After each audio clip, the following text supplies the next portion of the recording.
Hello, this is Spartan Commander, and this is the 754th Rome Total War Brotherhood game that I've put onto YouTube. Just to say, this is a 40k no rules battle, and what a great battle this is. I think this is one of the best battles I've been in for a long time, and I think you'll find this really exciting, and I think you'll really enjoy it. Okay, it is a really great battle. Okay, so we're playing it on my favourite map, the Germanic Forest map. As we talked about before, you can fight out in the open on these big open plains if that's what you want to do, or you can hide your troops in the woods and spring those nasty ambushes onto enemy troops. And of course, if you bring barbarian troops, you get the winter bonus and the woods bonus as well. Remember, the bonus enhance your specifications of your units. Okay, so as I say, this map's got a bit of everything on it, really, I think. Our first teammate then is Brotherhood member JGP. Now he's got 6 chosen axemen, 3 knight raiders, 8 Gothic cavalry and 3 berserkers. So he's got quite a diverse Germanic army there. There you are, have a look at his chosen axemen there. They've got effective against armour axes and do exactly what it says on the tin. They cut wide swathes through heavily armoured troops like Roman infantry. So make no mistake, these are elite infantry. They've got excellent morale as well.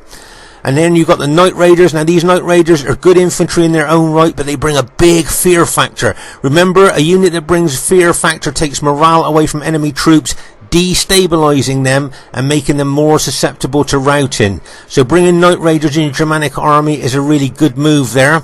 As I say, so that's 2 good units there, the Chosen Axemen and the Knight Raiders. And then of course he's got his Gothic cavalry, and if we count the upgrades of his Gothic cavalry there, let's have a look. You got 1, 2. So quick look there. Pull back a bit. There we go. You got 1, 2, 3, 4, 5, 6. So fully upgraded Gothic cavalry. These are very underestimated cavalry. You have a look at their specifications there, and you'll be quite surprised there. And if they're fully upgraded like they are in this battle, then you can make sure you've got some pretty good elite cavalry there. So I think that's a pretty good JGP Germanic army. Of course, a lot of his troops are hiding in the woods there. But I think that that'd be an interesting army to watch during the course of the battle. That one will be. Our next teammate is Brotherhood member Vicox. Now Vicox got 10 Spartans, 6 archers and 4 fast-moving general armoured cavalry units there. Okay, if you notice there, he's got 7 upgrades on. We know these Spartans fight really well with just gold shield, gold attack. You put an experience stripe on them and that kind of makes them super infantry there. As we know, they got their 2 hit points, excellent specifications there, really elite infantry. And there you are, he's got his fast moving cavalry units. If you notice, he's got 7 upgrades on, an experience stripe, gold shield, gold attack. Remember, these units got 2 hit points as well, and he usually uses them extremely well, hitting soft targets like archers or smashing into the rear of tired engaged infantry. They are a good couple of units to bring there. It's a pretty good Greek cities army. And there you are, he's got the elite long range Cretan archers there. Okay, these are the elite archers of Greek cities, but he's also got a medium range cheap archer unit as well, but they can be quite effective in their own way too. So that's an interesting Greek cities army, but only 10 Spartans. Is that enough? Well, I guess we'll just have to see. Okay, our next teammate is Luke Unbeatable. Remember, Invictus in Latin means unbeatable, unconquerable, so Luke is calling himself unbeatable there. Now Luke has got 14 cavalry and 6 archers. Okay, 14 cavalry and 6 archers. This seems to be his army of choice for our 40k no rules battles. If you have a look, you'll see that some of his cavalry have got 8 upgrades on, 2 experience stripes, gold shield, gold attack. Okay, so that's pretty good, well upgraded cavalry. But the majority of his cavalry, if you count the upgrades there, let you see 1, 4, 5, 6, 7, fully upgraded Praetorian cavalry, 3 experience stripes, gold shield, gold attack. Now that lifts them out of the elite bracket into the super cavalry bracket there. So 14 well upgraded cavalry, the majority of them fully upgraded, and 6 archers as well. So that's his Roman army of choice for our 40k battles. And our last teammate is myself, Spartan Commander, who's bought a Carthage faction. Now I've got 12 Sacred Band Spearmen, 3 Slingers, 4 Artillery, and 1 fast-moving cavalry unit. Okay, so that's my Carthaginian 40k no rules army. Quite diverse team here. You've got Germania with JGP, we've got Greek cities with Vicox, we've got Rome with Luke, and we've got my Carthage army there as well. Very, very diverse. This should be a cracking battle for you to watch. Okay, at this stage of the battle, I thought we'd have a look at some of our battle formations here. And this is my 40k battle formation there, and it's all about defending the artillery. The artillery can be very, very effective in 40k no rules battles there, and you'll see that I've got my artillery pretty well protected there by sacred band spear units. It stops cavalry coming in from the flank that would attack my artillery from either flank there, and if they try coming around the rear, then they'll bump into those Carthage sacred band units at the back. I've got slingers at the front of the battle formation there to protect against any possible missile troops, and as I say, I can always use the Carthage units there, sacred band units, to protect the rear. So as I say, this battle formation is all about protecting the artillery there. That can be very useful on the 40k no rules battle. And here we look at Luke's battle formation. Here you'll see that he's got his 6 archers right out the front of his setup area, and you can see his cavalry there is set up in open order there. Remember, units on Rome Total War in open order suffer less casualties from missiles. So you can see there that he's got his cavalry in open order there, just to make sure that he will suffer less casualties from missiles there. But looking at it, the way that he set his army up there, it looks like he's going to attack right from the beginning there. That's the impression that I've got. Over here you'll see Vicox's Greek cities. He's moved his Spartan formation towards the front of his setup area as well, so it wouldn't surprise me if he attacked as well. Now over here you'll see, I thought this was interesting to see here, you'll see that JGP has got 3 mini armies. One of his armies here, look, he's got a chosen axemen unit. There he's got a berserker unit and a night raider unit as well. So that's a very useful little mini army there. Lots of fear factor there. And then he's got his main army here, where I think he's got 4 axemen, his generals, a night raider unit, and he's got a berserker unit as well. So that's another useful mini army with those effective against armor axemen. And then he's got another army like he had before there, chosen axemen, berserkers, and the night raiders as well. So that's as I say, an interesting way to set out your army there. 3 mini armies, and of course he's got to keep his army at the back here, away from enemy archers, because remember, barbarian troops suffer really badly from missiles. They've got no armor, so if they get hit by arrows or slingshots or anything like that, they will suffer a lot of casualties. So it's a bit difficult for JGP, because he's got to keep his army near enough to his allies to help them if he can, but keep his army far enough away from long range enemy archers and of course enemy horse archers. It's a bit difficult really, being a Germania general. And here is the other team. We have Brotherhood member Aurelius, who's bought the Scythia faction. Now he's got 2 artillery, 4 horse archers, 6 foot archers, and 8 headhunting maidens. Okay, so there's the elite horse archers there, the Scythian nobles. These guys got long range, got good defense, and are one of the elite horse archers on the game. You don't see them used that much, because you don't see Scythia brought that much to the battlefield. There, and there's the headhunting maidens. Now when you hear the name maiden, you might think innocent, you know, quite quiet, maybe a bit of a wallflower. Well, though it certainly isn't these. These are the deadly ladies of Rome Total War. Those effective against armor axes are just that, effective against armor. And cavalry versus cavalry, I would say probably the best cavalry in the game. They're not so great against infantry, but as I say, cavalry against cavalry, they are extremely effective with those effective against armor axes. So when you hear the word maiden, don't think innocent or quiet with those girls. Here you've got his chosen archers here. Now these are elite archers, and he's put 8 upgrades on, 2 experience stripes, gold shield, gold attack. Now these archers are so strong that even when they run out of arrows, they make really effective light infantry. But they are elite long range archers in their own right, and with those upgrades on, really tough archers they are, and plus he's got his 2 artillery as well. So that's Aurelius's experimental 40k no rules Scythian army. Interesting to see how well he does with that during the course of the battle. Their next teammate is Brotherhood member Spearman, who was unusually bought the Macedon faction. Now he's got 13 pikes, 6 archers, and 1 artillery. So he's got no cavalry in his army. If you notice here, if you count the upgrades on his pikeman there, you go 1, 2, 3, 4, 5. Fully upgraded pikeman there. 3 experience stripes, gold shield, gold attack on his pikes. So a fully upgraded pikeman there. If you notice there, they're in open order. There, as we said earlier, units in the open order on Rome Total War are set like that to avoid missile damage if they can. And his archers there, he got 7 upgrades on, and experience stripes, gold shield, gold attack on these elite long range Cretan archers. So as I say, this is an experimental 40k Macedonian army for spearmen. So it'll be interesting to see how he handles that faction during the course of the battle. I always think Macedon is kind of a difficult faction to master properly, I think. I don't know what you guys think. Okay, their next teammate is Brotherhood member Barclayman. Now, Barclayman's got 13 pikes, 2 archers, 2 artillery, and 1 cavalry unit. And these 40k no rules battles, I noticed Barclayman likes to bring Pontus. He's got quite good with them there. I thought newer players for Rome Total War, something useful here. Can you see he's got a pike unit in front of his artillery unit there, which stops a direct cavalry attack onto that artillery unit there. So that's a nice little defensive move there of his artillery.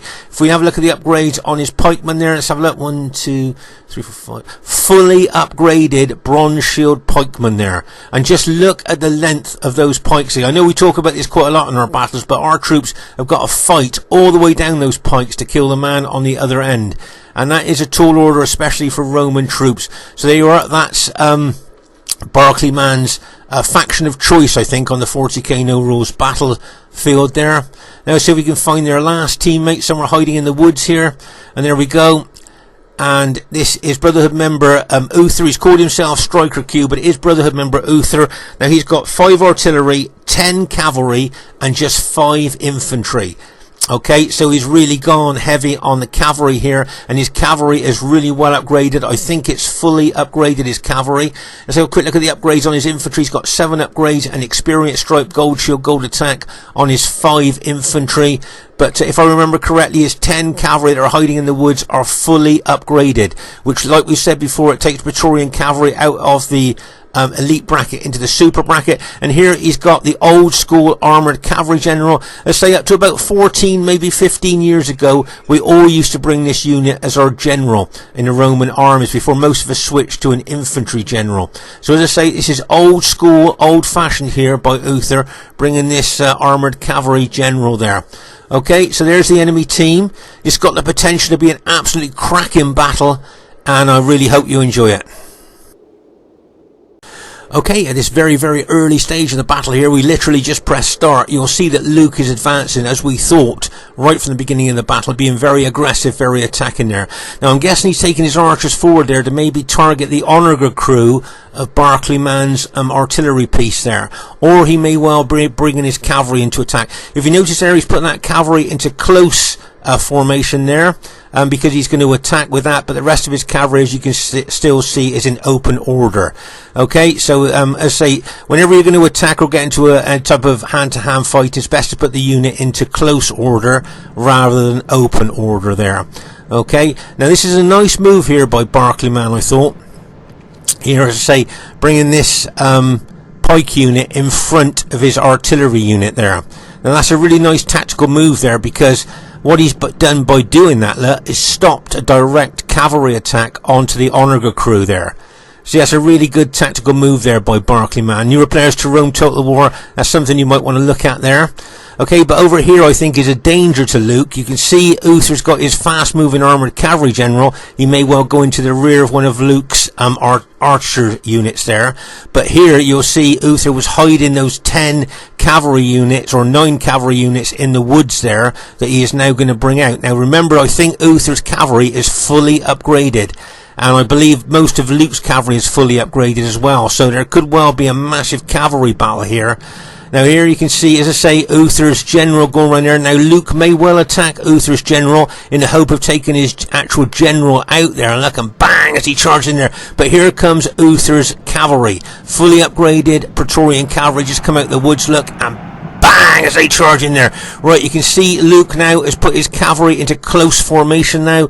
Remember they were in open formation there to avoid missile damage, but they are now in close formation, and now they're charging in together like a bang, as they charge in there. And you can see Uther's cavalry charging into that Brutii cavalry as well. Like a bang, as they charge in there as well.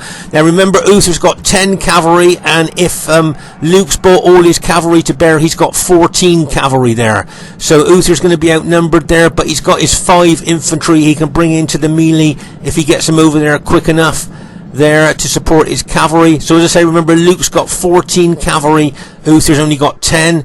Now over here you'll see Vicox being very, very aggressive with his Greek cities. Remember, Vicox got no artillery, so he can either stand around getting shot at by enemy artillery, okay, or he can attack. And I think he's decided with his Greek city he is now going to attack the enemy pikes in front of him there.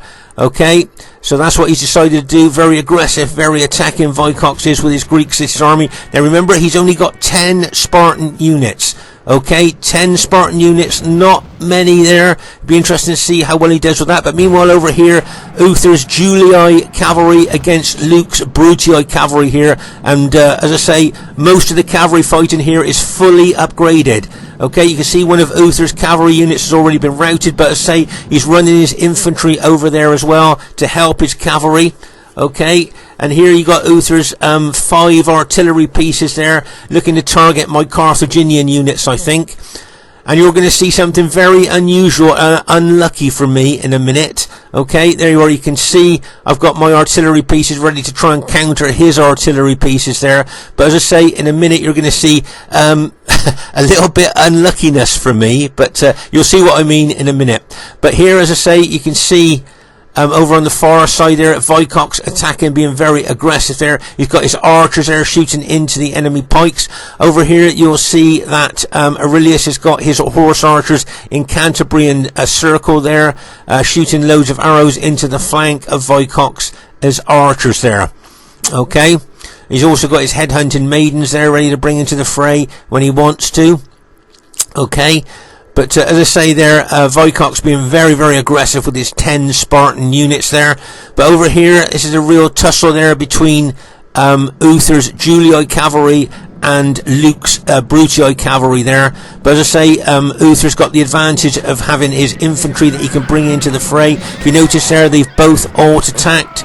You'll see there that they were using their heavy swords, or the Julii cavalry was using their heavy swords. I thought Luke's cavalry looked like it was still using its spears there, the light spears. Remember, the heavy swords do a lot more damage than the light lances do there. Okay, so here you can see it's a good move by Luke, retreating his cavalry. Now he can see the Julii infantry is coming into the fray. Right, now, did you just see one of my soldiers get killed there? And this was a really lucky shot for Uther and unlucky for me. Right, can you see that basic infantry units, large units here, are 81 men? Okay, but of course, if you've got a general in your unit, then of course that makes that unit 82 men.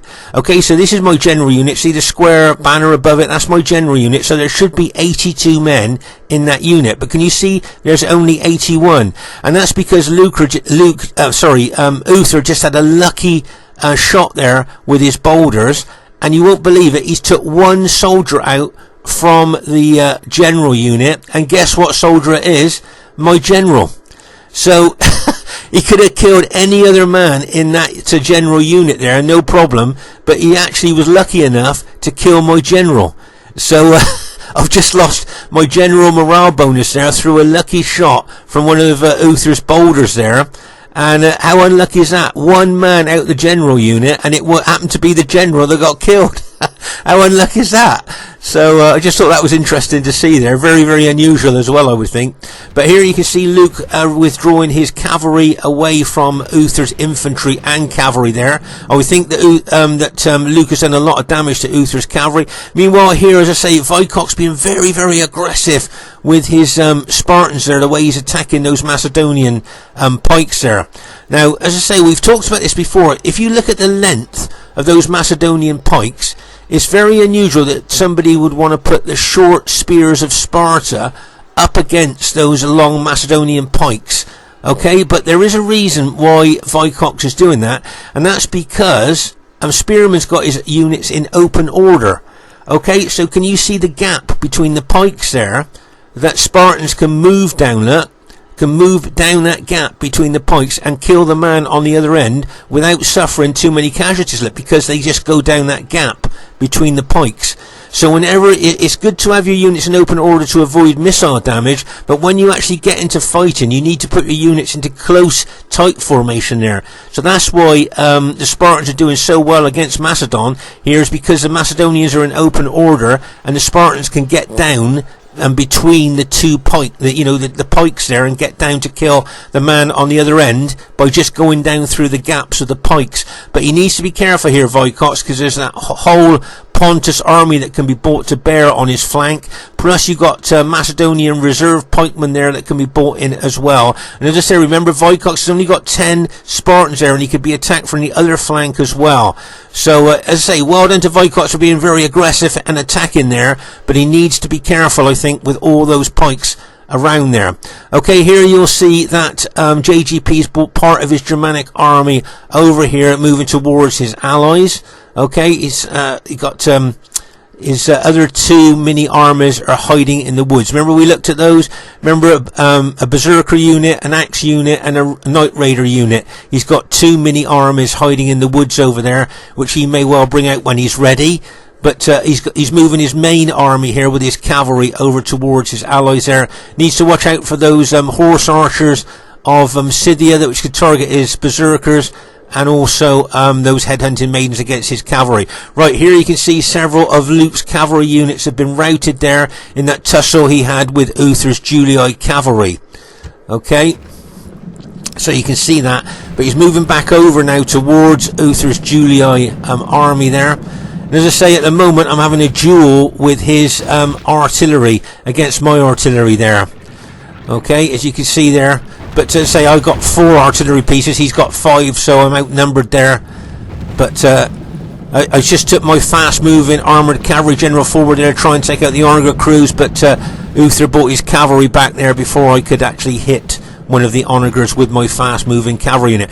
Right, now if you notice here, Luke and myself are going to do a joint attack on Uther's army there. If you notice there, I've come out of my battle formation now. I've put my units that were in open order into close, tight formations now, and I'm now moving my Carthaginian sacred band spearmen towards Uther's army. Okay, so that's what I'm going to do now. So as I say, Luke and myself are going to be doing a joint attack on Uther. And what will happen here is, my guess is that Uther's going to back off when he sees all my Carthage sacred band moving towards him, and then Luke can then hit Uther's infantry and cavalry as they're moving away. Okay, but meanwhile over here, as I say, it might be a good time for Vicox to decide to maybe move away from that particular area. He's done well there. He's routed a couple of the Macedonian units. As I say, because those Macedonian units are in open order, he can do a lot of damage, and of course he's using his cavalry really well, getting in behind enemy units there, smashing into the flank. But there you can see that Barclayman's bringing his Pontus pikemen over now. So as I say, it might be a good idea now for Vicox to move his Spartans away from there, because there's a lot of pikes coming to bear on his 10 Spartans there. Okay, meanwhile at the back here you'll see that Barclayman is using one of his chariots units there to kind of hoover up our allies' archer units there. He's smashing into Vicox his units there, his archer units there. Let's say our Germanic ally here will be very aware of those horse archers there. You can see the headhunting maidens. Aurelius has got right out over that side of the battlefield there. I'm not sure why he's got his cavalry all the way over there at this time.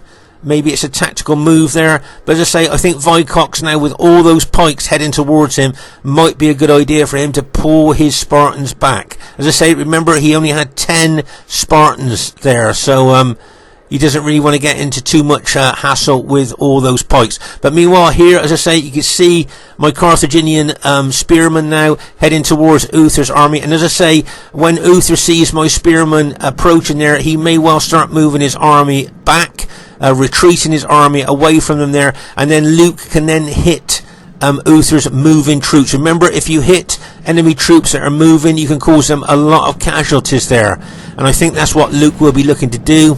I've got my slingers there shooting slingshots into Uther's Julii army there. But you can see I'm moving my Carthaginians forward there, and as I say, Luke will be looking for any opportunity to smash in to Uther's moving infantry or cavalry there, to cause them a lot of casualties there as my Carthaginian infantry is just arriving. Okay, now here's something I thought you might find interesting. Can you see that Uther's got onager crews here? Look, can you see the onager crews haven't been killed? Okay, they got, so I think he might actually have 3 onager crews there. Look, okay, so they are now running away from our troops. But I just thought you might find this interesting. Can you see that the majority of his onagers are still usable? Can you see there that those guys are still usable? You can see the damaged onagers on the end there. Can you see those are the damaged onagers there that can't be used anymore? Okay, but these onagers can still be used. Now this could prove pivotal later on in the battle, because those onager crews can be reattached to those onagers, and those onagers can start being used again. Now just give you a heads up on that. That might prove pivotal towards the end of the battle. Okay, but as I say, at the moment my Carthaginian spearmen and Luke's cavalry are now attacking Uther's Julii infantry there, and his cavalry as well. Okay, you can see my Sacred Band spearmen arriving there now to attack Uther's Julii infantry. I've got my slinger shooting into his infantry as well. And as I say, make no mistake, Luke will be looking for any opportunity to hit Uther's moving troops there. Right, now this is a good move by Vicox here, a strategic withdrawal. You can see all those Macedonian and Pontus pikemen coming in on him, and I think he's made a really good decision to back off now from fighting all those pikes. He's still using his cavalry very well around the battlefield, hitting soft targets. It wouldn't surprise me if Vicox got some good kills at the end of this battle. He's using his cavalry extremely well, hitting enemy archers, etc. Now here you can see Aurelius is bringing his headhunting maidens, some of his headhunting maidens into the fray here. You can see our Germanic ally doing the right thing, backing his troops away, especially from those Scythian horse archers there. But poor old Vicox, look, if he's not careful, poor old Vicox is caught between all those Pontus and Macedon pikemen there. Okay, and look, a lot of his units have been severely damaged, but you can see the Pontus and Macedonian pikemen moving in towards him, and he's got enemy cavalry at his rear as well.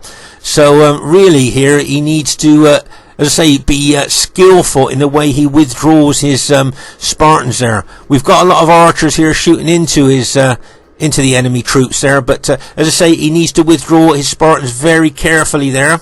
Okay, as I say, here you can see, as I say, Luke is smashing into Uther's moving troops. As Uther's withdrawing from my Sacred Band spearmen, as I say, if you hit enemy moving troops, especially with cavalry, you cause them a lot of casualties there. And of course, Uther's withdrawing from my Sacred Band spearmen there, and Luke is taking full advantage of that and smashing into them those moving troops there. So a good combination attack here, I think, with my Carthage Sacred Band spearmen and Luke's fully upgraded cavalry. I think we could well be diminishing Uther's army quite well here. Look, bang! Once again, as Luke charges in. I'll tell you what, if Luke could take out all of Uther's cavalry, that would be a massive advantage to us there, I think, and I think that's what Luke's trying to do. I think Luke's targeting the enemy cavalry there, as well as enemy infantry. And there's a chariot there from Barclayman. Look, just brought that chariot out from the woods to try and help Uther with his withdrawal. But I noticed he's taking that chariot away there. He probably saw my Sacred Band spearmen moving towards him there. Remember, spears and pikes kill chariots quite quickly. Okay, so over here now you'll see, let's pause again for a second. I've still got my onagers working there, or a couple of my onagers working, which I'm going to shoot fire pots into the combined army of Pontus and Macedon there. Okay, you can see that Spearman and Barclayman have kind of integrated their armies. As I say, Vicox here, good move, backing away from all those pikes, and our Germanic allies got his cavalry there, was just kind of helping him as he withdraws there, making sure there was going to be no cavalry hits on his units as he was withdrawing there. Let's say I'm shooting some fire pots into this combined Macedon and Pontus army there, but it wouldn't surprise me if they actually moved forward and took out my artillery now. There you can see those fire pots going bang, bang. Oh yes, cause some casualties there with the Macedonians there. But I can see the Pontus and pikes move. Oh no, this Pontus chariot unit here could well take out my Onager crews there. Okay, you can see I'm still shooting some fire pots into the enemy, but that chariot unit's coming up, probably going to take out, as I say, the Onager crews there, as the Pontus and Macedonian pikes are moving forward there. So a bit unfortunate there. I think I'm going to get hit by chariots. Meanwhile, over here you'll see that Aurelius has got all his horse archers there shooting into that one Spartan unit there, and he's got all his headhunting maidens there ready to bring into the fray when he's ready to do that. But as I say, I think the biggest danger to us here is this combined pike army of Pontus and Macedon. Okay. That's what I think there. So you can see now that Uther's got his troops there. Here you can see Vicox using his fast-moving cavalry units there, charging into enemy archers there, trying to take out the enemy archers. But like I say, those Scythian archers are pretty tough there, but they were weak in those, and they were hit by 3 lots of cavalry. He's probably going to take out that Onager crew there, that Macedonian Onager crew. Nice move there. Once again, as I say, Vicox using his fast-moving cavalry units really well. He's going to take out these 2 Scythian artillery pieces as well. Let's take out the crews.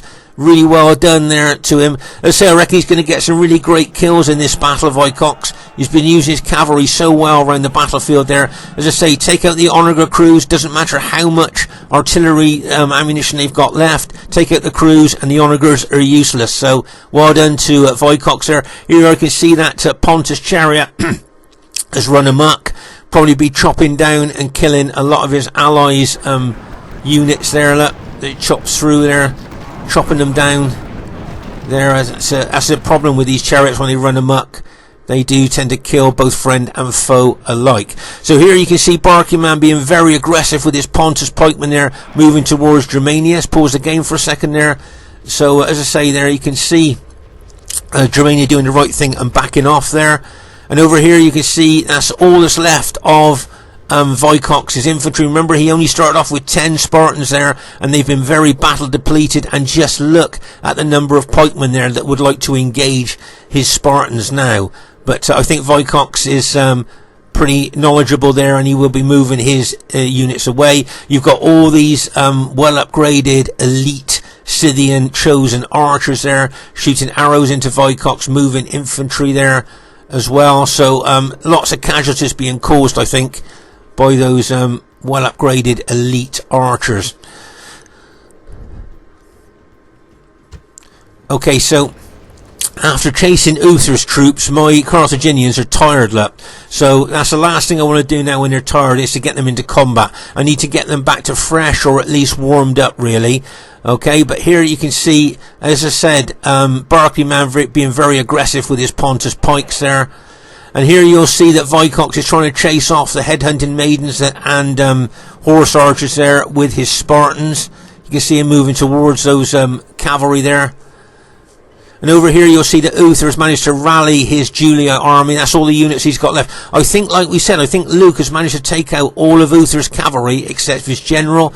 Here you'll see that Aurelius is trying to chase down those 2 fast-moving armoured cavalry generals of Vicox there with his headhunting maidens there. And there's an Onager crew. Is that an Onager crew there? Yeah, there's an Onager crew of Uther there. Remember, they can reattach to those artillery pieces there.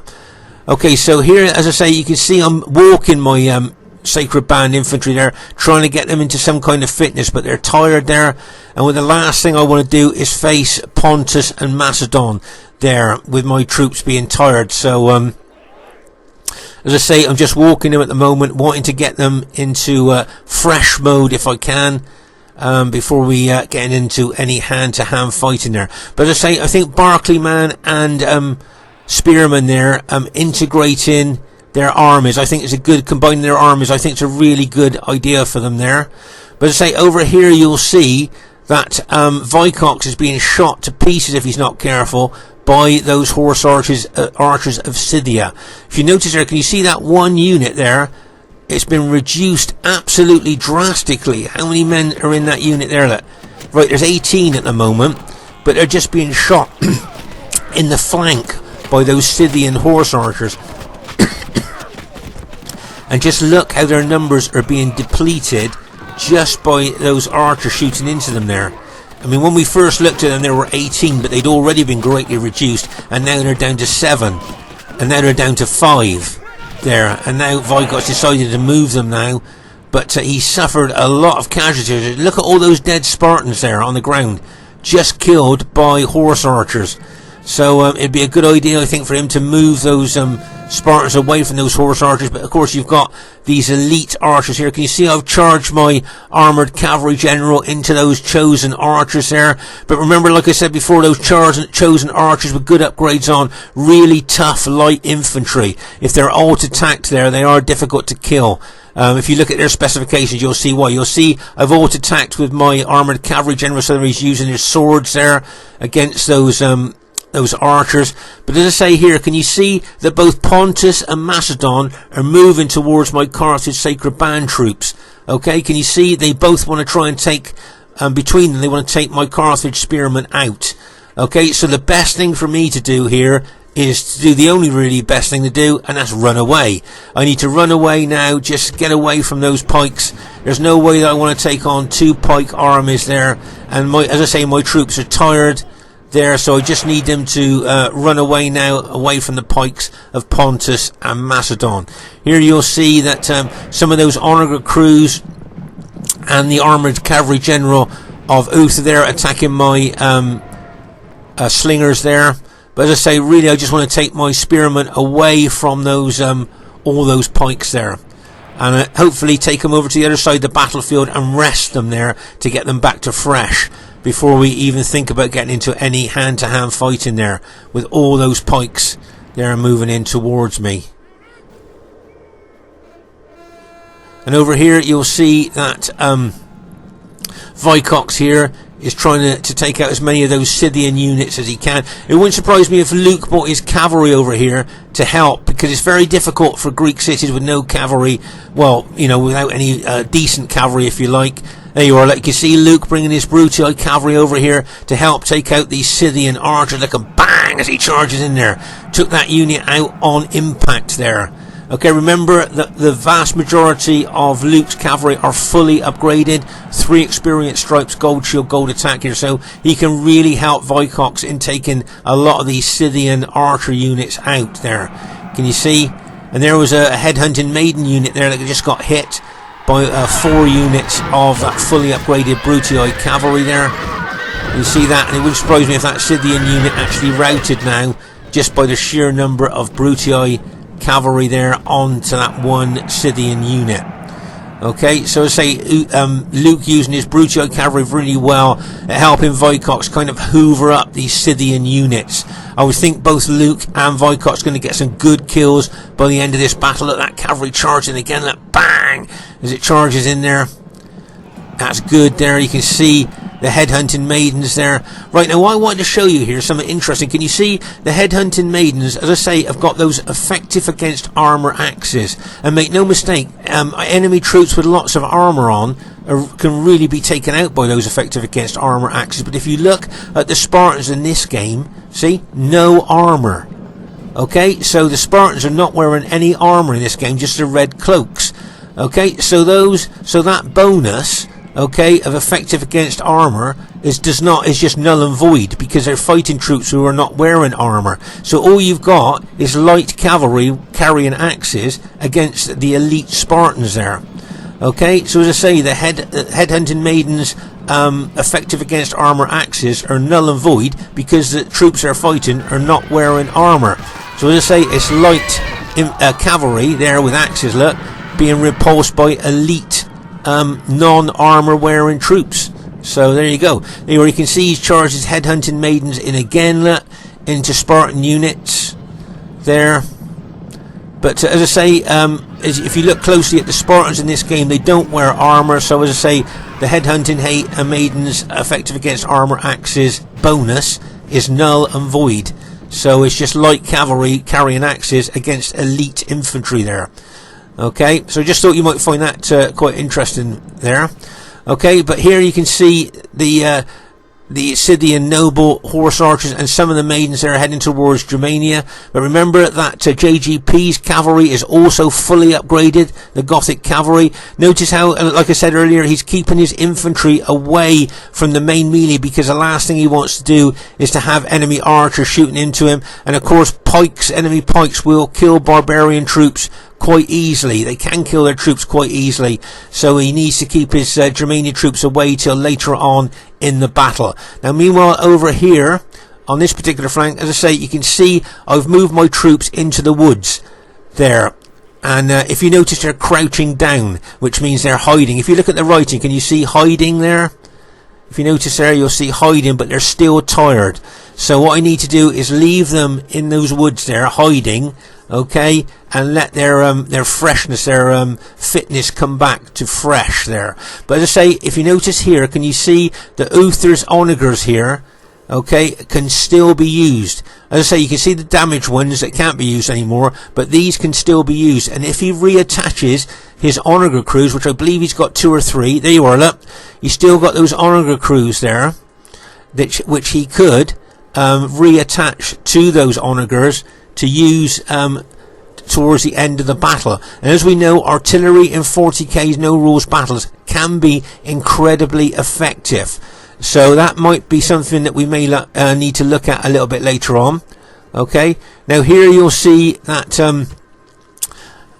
Spearman here is like kind of making a little bit of a defensive formation there with his Macedonians. But between Luke and Vicox here, I think they've taken out most of the Scythian archers and a lot of the Scythian cavalry there. But just have a look at the numbers of Luke's cavalry. He got 6 men in that unit. He got 8 men in that unit. Okay, he's got 2 men in that unit. This is how battle deprived battle damaged his troops are. I mean, there's one unit got 20. Remember, these are 54-man units. That's down to 21 there. That unit's down to 9 there from 54. Let's have a look at this unit. It's down to 8 from 54. So you can see that Luke's cavalry have been extremely battle damaged, very battle depleted there. Let's have a look. Oh, we got another unit over here. Let's see how many men he's got in this unit. 7 men in his cavalry. Remember, he had 14 basically fully upgraded cavalry, and you can see how battle depleted they are. And just look at the pikes here of the enemy team there. What can we possibly do against them? Okay, you can see here that Aurelius with his Scythian cavalry there, his horse archers and his maidens there, coming up against this Germanic cavalry.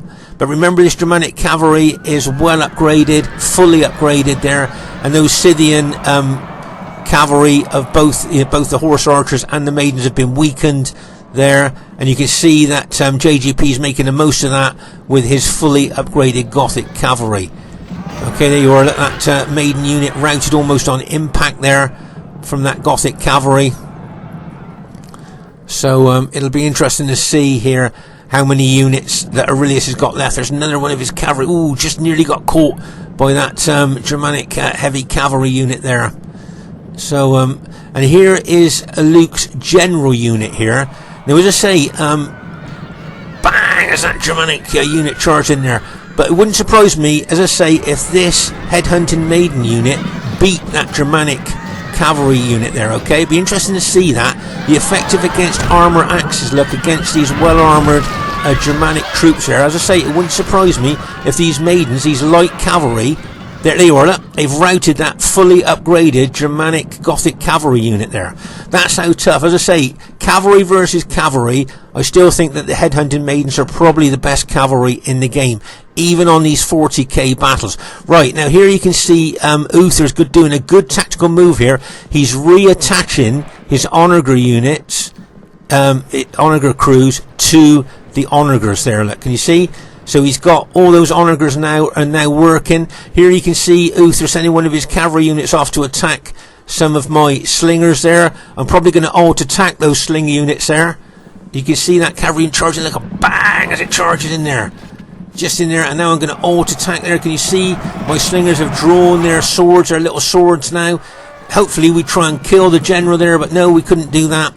and Uther managed to get away with his cavalry there. As I say, if he'd stayed there much longer, I think the numbers of my slingers there probably would have killed his general there, possibly. But as I say, you can see Uther now moving his artillery over towards his allies' pikes. Now, as I say, Uther's still got 5 infantry units left, as you can see. They have been a bit battle depleted, but I think all of Uther's cavalry, except his cavalry general, have been taken out. There was another Onager unit there he just sent to attack my slingers. But here's my infantry now, and if you notice, they're warmed up now, so, and some of them are fresh. So my Sacred Band spearmen are now ready if we need them to attack the enemy troops. Right, let's pause the game for a second here. Right, so as I say, here you can see that spearman has formed up a pike defensive formation there. Okay, and Barclayman has put his Pontus pikemen in the woods here. Remember, the only unit that can't hide is a general unit out of those pikes, so you'll always see his general. And there he's got his archers. He's moving forward towards my Carthage Sacred Band troops there. And as I say, Uther's got his infantry there, and he's moving his onagers forward. So just looking at this general situation at the moment, looking how battle depleted our troops are of my allies there. I mean, there you are. Look, that's Vicox's entire Spartan army. That's all the Spartans he's got left there. Look, there. Let's see. What's he got? 19 men in that unit. Let's have a look at his units here. So these are 81 man units reduced to 16. Oh my gosh, that's an 81 man unit reduced to one man. That's all he's got. This unit here's got 73. I think that's probably his general unit there. He's kept that general out. There you are, 13 men in that Spartan unit reduced from 81. Let's have a look at how many he's got here. What's that? 19 there, and what's he got there? 12. 12 men in that unit there. As I say, these are 81 man units with 2 hit points, excellent specifications, and that's all the Spartans that he's got left there. And then we got Luke's cavalry. Luckily we've got our Germanic ally, which has been pretty well untouched. I think his infantry is pretty well untouched there, so he's got his berserkers, knight raiders and chosen axemen there. That's his one main army there with his general in. But remember, he's got 2 mini armies hiding in the woods that he can bring out a bit later on. Okay, now those Germanic 2 mini armies, maybe they might prove pivotal to the outcome of the battle. But bearing in mind how many pikes that we're up against here, as I say, all the Macedonian pikes, all the Pontus pikes, plus now, as I say, Uther's reattached the onager crews to the onagers. They've got artillery as well. So as I say, things, if you look at the odds here, which way do you think this battle is going to go, probably? And I'm guessing that just looking at the number of pikemen that the enemy got, plus those artillery pieces, could really make a difference here, I think, towards the end of the battle. And you've seen how battle depleted our allies are as well. So it'll be interesting to see what happens towards the end of the battle here. But just to say, this is going to go right down to the wire. And I hope you're going to enjoy this. As I say, these artillery pieces could well make a difference, especially towards the end of the battle. Okay, as you can see here, Uther's got his artillery outside the defensive formation of spearmen's pikes. So if we could get a cavalry unit onto those artillery, there, can you see I've got a very battle damaged armoured cavalry unit there. I'm going to charge in there and try and take out as many of that onager crew as I can there. Okay, you can see my cavalry charged in there, but the enemy may well move reinforcements over. Get ready for this, and bang! As I charge in there, trying to kill as many as that crew. Now you see Spearman there moving one of his pike units forward there to intercept my cavalry, but I'm still going to keep my cavalry in there, still trying to kill as many of those onager crew as I can. But now you can see the headhunted maidens coming across as well, like a bang! As I charge in there. And that unit of mine has now been routed, but unfortunately I don't think I took out either of those onager crews there. I weakened them, but I didn't take them out. So those onagers are still operational, and as I say, that could be quite bad for our team, really. There, that artillery now at this stage of the battle. Okay, but as I say, at the rear here, I think my units are now all fresh. Okay, as I say, had them hiding in the woods there, getting refreshed, if you like, there, and as I say, they're fresh now, ready for battle. But I'm just looking at the amount of troops that my allies have got left there. I think the Germanic infantry is pretty well intact of our team. So JGP's infantry are pretty well intact, so that's good news. Now, if you notice here, you'll see that those 2 armies he had hiding in the woods, he is now bringing them out of the woods there. Remember these 2 mini armies that we looked at earlier? They got those effective against armor axemen, they got those berserkers there, and they've got the night raiders as well. And that's the same with his other mini army he had hiding in the woods as well, as say axemen, berserkers and night raiders as well. So he is now bringing these guys into the fray. Okay, so these are fresh and full units there that he's now bringing over to the battlefield there. Remember, he had his main infantry army over there with his general in, which I don't think he's committed either. So from what I can see, all of JGP's infantry is fully intact, and his cavalry is still pretty well intact. It's been in a lot of battles there, but it's still got pretty good numbers there. But as I say, here you can see Uther moving his onagers forward there, probably looking to target our allies' Germanic army there. That's probably what he'd like to damage there. And as you can see, they're being loaded now, and then they're shooting those fire pots over there.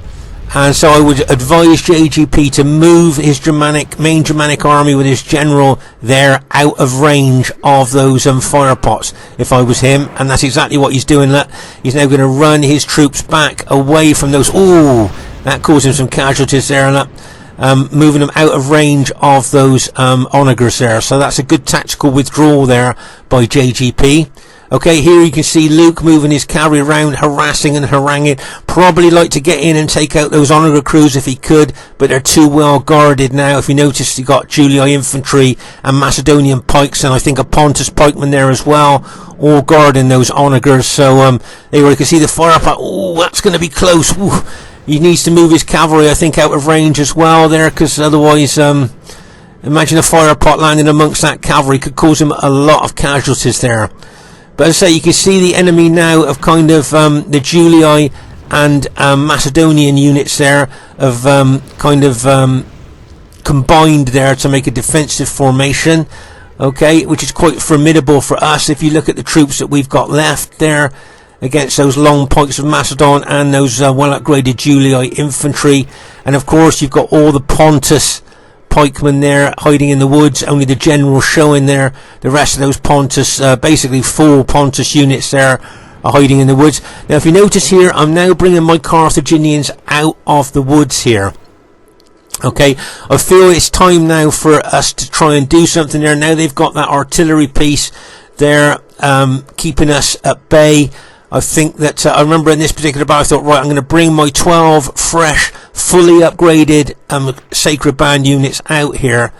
But what I'm a bit worried about here is that Uther may well turn those onagers around and start shooting fire pots at my Carthaginians there. At the moment he's targeting our Germanic allies' cavalry there with it.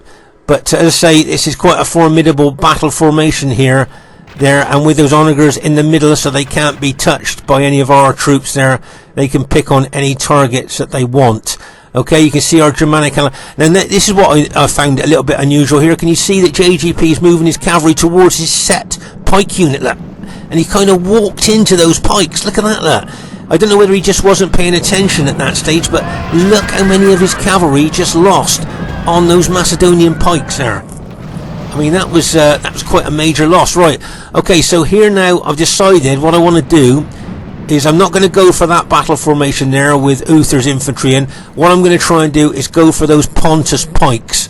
Okay, and what I'd like to do is try and pin and hold as many units as I can, because I'm thinking once I attack Pontus pikes, these Macedonians and Julii troops may well come over to attack me as well. And that may well give the opportunity to my allies here to attack those moving troops as they're moving over to try and attack my Carthaginians. Do you see what I mean? That's what I'm hoping here. So bearing in mind, I've only got 12 spear units here, but remember that Carthage Sacred Band units punch above their weights against these 121 man pike units there. Okay, so that's what I'm going to go for. I'm going to go for Pontus here. I don't like the way those fire pots are coming over. If one of those hit one of my units there. I think it caused me major damage. But anyway, I'm moving my Carthaginians over now towards those Pontus pikes. And as I say, I'm hoping that the Macedonian and Julii enemy troops will move over as well, and I'll pin and hold as many as I can for as long as I can, and hopefully my allies will be able to charge in. Right, here you'll see there that I'm now engaging those Pontus pikes. Right, pause the game for a second there. Okay, so as I say, Sacred Band units do punch above their weight. Now as I say, I'm hoping that the Macedonian and Julii infantry now will look at my army as being completely isolated and move their army over there to hopefully take my Carthaginians out. And that's when I'm hoping my allies will then move in with all their units and attack the moving troops of the enemy units here. Do you see what I mean? As they're moving across. That's what I'm hoping for there. But meanwhile, I'll pin and hold as many as I can. I don't like the way that fire pot's coming in on my infantry there. It could well... Is it going to hit? It's going to hit... Oh, bang! Knock that unit down to 66 there. Right, but as you can see here, I'm now aggressively moving into these Pontus pike units there with my Carthage Sacred Band units. And as I say, it wouldn't surprise me if the Macedonians and Julii of the other enemy troops come across here and thinking that my army is completely isolated there and they could take my spearmen out. Okay, I've got my slingers here shooting into the rear of those of that Macedonian pike unit there. And there you are. You can see the enemy troops now. They couldn't resist it. They're going to come across now and attack my Carthaginians. And as I say, I hope this will give an opportunity for my allies to come in there and attack them as they're moving over. Okay, now I think, if I remember right, I didn't see Uther throw any of his pilers earlier. So I think he's going to target my general unit, not realising that, of course, my general was killed back in the early stages of the battle by one of his lucky boulder shots from his onagers there. So they're just going to throw their pilers into my general unit, probably thinking they're going to kill my general, but of course, as I say, he's already dead. So there you are. It's unfortunate Uther's got all those pilers left there, damaging my Carthage Sacred Band units. But as I say here, I want to try and pin and hold as many enemy troops as I can. You can see that's what I'm doing there, trying to pin and hold as many as I can. As I say, you can see my allies moving forward now. Remember that our Germanic allies infantry are basically totally intact, and we've got those battle damaged Vicox units, and of course Luke's got his battle damaged cavalry knocking around the battlefield as well. So let's say get some real well timed cavalry charges into the back of these engaged Macedonian pikemen there. As I say, just look at all those enemy pikes, Macedonian pikes and Julii infantry moving towards me. Right, here's Luke's battle damaged cavalry. Look, and bang, as he charges in there, smashed into those Pontus pike units there. Nice hit there. But here you can see Julii infantry coming into the rear of my Carthaginians. But as I say, you can see I'm still trying to pin and hold as many as I can. Let Luke's charging and bang! That's unfortunate. Luke's just lost his general there on that Pontus pike unit, but he's taken that Pontus pike unit out, so I can now turn my spears to face those Julii infantry that are engaging me here. So as I say, our allies are moving in. I can see those Germanic armies getting closer and closer to the enemy here, and Vicox is trying to push his Spartans into those Macedonian units. I think Spearmen still got those pike units in open order, so those Spartans can get in between the pikes, look, to get down there to kill the man on the other end. Okay, but here you can see my Carthaginians there being surrounded, that one group being surrounded, but I'm pinning and holding all those units. Look, all those units are coming in on my Carthaginians there, so they're not fighting my allies. So hopefully my allies will make the most of that. There you can see I've got another group of my Carthaginians there that I'm fighting there, which I try and get over to that other group of Carthaginians there. And of course I got my slingers there shooting slingshots into the enemy troops as well. Okay, trying to cause as many casualties as I can with my slingshots there. But as I say, here my tactic was to try and pin and hold as many troops as I could. Now Luke needs to be careful here because he's got a Pontus pike unit moving in on his cavalry, and he looks like he's another pike unit moving towards him. But here you can see Vicox being very aggressive, and our Germanic ally is just bringing his fresh troops over here now with the massive fear factor. Remember, Pontus and Macedon morale's not very good, so with all those morale sapping troops, the Night Raiders and the Berserkers there, he's going to be taking a lot of morale away from these troops, maybe making them as I say, destabilising them and making them more susceptible to routing. Never underestimate the morale sapping abilities of Knight Raiders and Berserkers there, especially against units with poor morale like the Pontus and Macedonian pikemen there. Okay, but here, as I say, Luke needs to watch his cavalry there. Like, he's got 2 Pontus pike units closing in on him there. He was nearly sandwiched there by, like in a vice attack there, by 2 Pontus pike units. As I say here, just look at the units that I'm pinning and holding there with my Carthaginian. Now, I think I'm going to lose basically all my Carthaginian spearmen. I'm kind of resigned to that, really. But I think it'd be worth taking one for the team here, which I'm hoping is going to allow my teammates to be able to make the most of me pinning and holding these units there, with those fresh Germanic troops. As I say, those morale sapping Knight Raiders, those morale sapping Berserkers there. And as I say, as we all know that Macedon and Pontus morale is not very good there, so hopefully they're having their morale sapped there. And you've got Vicox's Greek cities pushing in on them as well, and those Germanic axemen there, effective against armor axemen. Look at this nice cavalry charge, they come bang as Luke charges those Brutii cavalry in there, and you can see the Germanic general moving his cavalry round there as well, looking for a place to hit as well. But unfortunately, I think I've got 1 sacred band unit left, or 2, maybe 2. No, just 1 sacred band unit left. That's all I've got left. Here comes that Germanic cavalry, look, charging in there like a bang as it charges in there. Nice aggressive hit there by our Germanic ally with those fully upgraded Gothic cavalry there. And you can see, right, okay, so I've got 1 sacred band unit left. That's all I've got. There you go. That's the only sacred band unit I've got left now. Still trying to pin and hold as many troops as I can. There, as you can see, still trying to pin and hold as many as I can there. But my allies are doing really great there with their cavalry and those effective against armor axemen, Berserkers, Knight Raiders, and Vicox infantry, and Luke's cavalry smashing in wherever he can as well. So there you go. Right, okay, so I think now all my sacred band spearmen have now been taken out. Okay, I've got no sacred band spearmen left at all, but as I say, I was resigned to that. I took one for the team, and hopefully pinning and holding all the units that I did has allowed my allies to do the damage to the enemy troops there that we were hoping we'd be able to do there. So you can see the Pontus general unit is still alive there.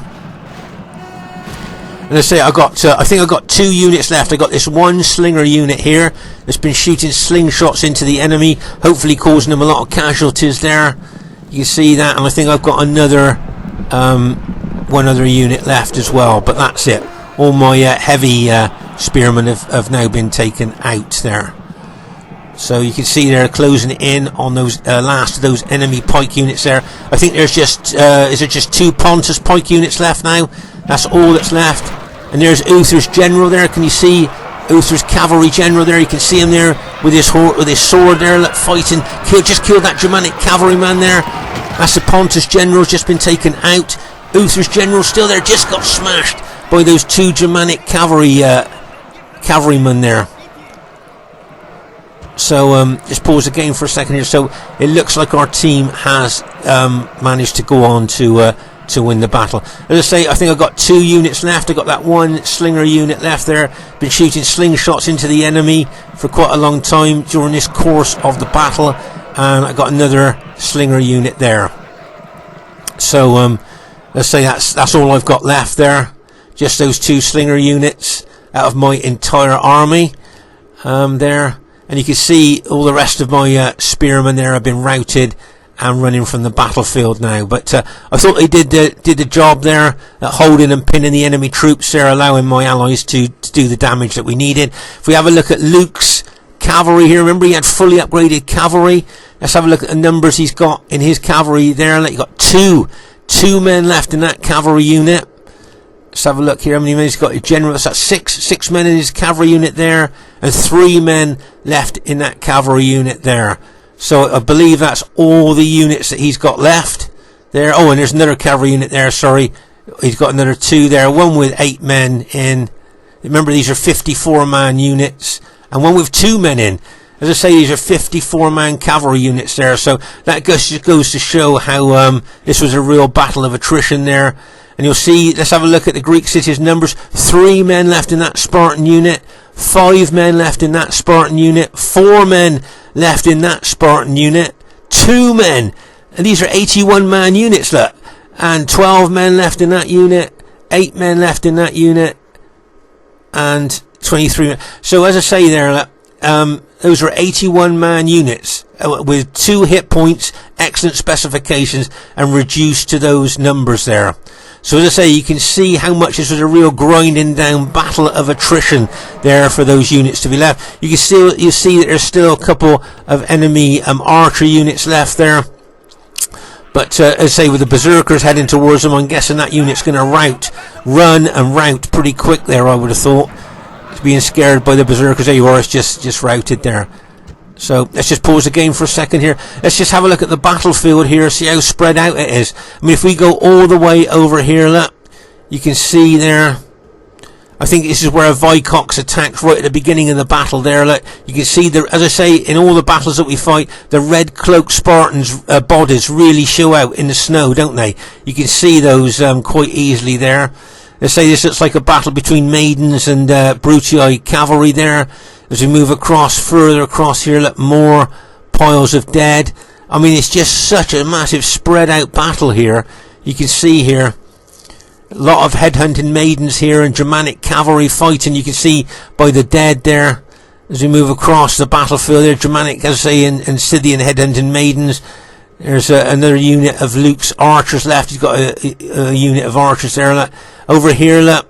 That was another big battle there. I think this is where Luke and Uther's cavalry locked horns there at the beginning of the battle. Do you remember that?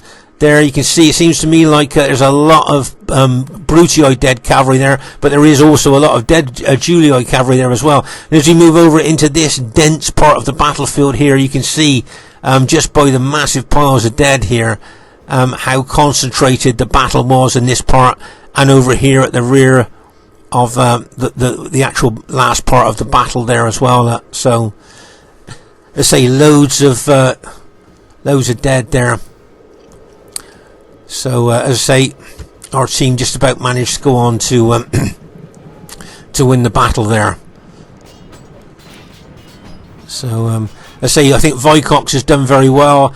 I notice he's using his cavalry to take out loads of enemy units there. His archers have been doing well, and his Spartans. So it wouldn't surprise me if Vicox gets some really good kills there. Let's go up to triple speed there. And there we go. So the first thing I'd like to say is really well played to everybody in the game. I thought everybody played well there. It was a really great battle there, and as you can see, it was a close victory there. And if we have a look at the highest kills in the game, and that goes to Brotherhood member Vicox with his Greek cities army, 1,790. I thought he would probably get the most kills, watching the way that he was handling his army around the battle there. So well done to Vicox, and well done to Aurelius. As I said before, when we get less than 1,000 kills in our battles, I think we're probably a bit disappointed. But I thought he handled Scythia quite well there. It's very rare to see him bring Scythia, so that might have been an experimental army there for him. So he did quite well. Well done to Spearman, once again less than 1,000 kills, so he's probably disappointed. But I think that was a very experimental 40k no rules army as well. So as I say, we're all still learning, experimented and things like that with different factions. So well done to Barclayman, got some good kills with Pontus. We know he likes Pontus in these 40k no rules battles, so well done to him. And well done to Uther there, did quite well with his Julii army there. I thought he did really good, so well done guys. My kills there with my Carthaginian army, well, not great, but not too bad really, quite pleased with them. Not too bad. Well done to Luke. I think he got the second highest kills in the game there with his 14 cavalry and 6 archer 40k no rule army. So he did well. As I say, well done to Vicox, highest kills in the game. And well done to JGP with his Germanic army. I think his fresh troops at the end of the battle may well have proved a pivotal part of the battle there. I don't know what you guys thought, bringing in those fresh little mini armies there, fully intact, fully fresh units there, I think could well have turned the battle there. Very diverse battle too. Look, in our team we had Carthage, Rome, Greek cities and Germania, so that's quite diverse. And their team had Scythia, Macedon, Pontus and Rome there. So, as I say, very diverse battle there. Do you think either team had a faction advantage there? Anyway, I hope you enjoyed this 40k battle. And as I say, I thought this is one of the best battles I've been in recently. And I hope you enjoyed it. And bye for now.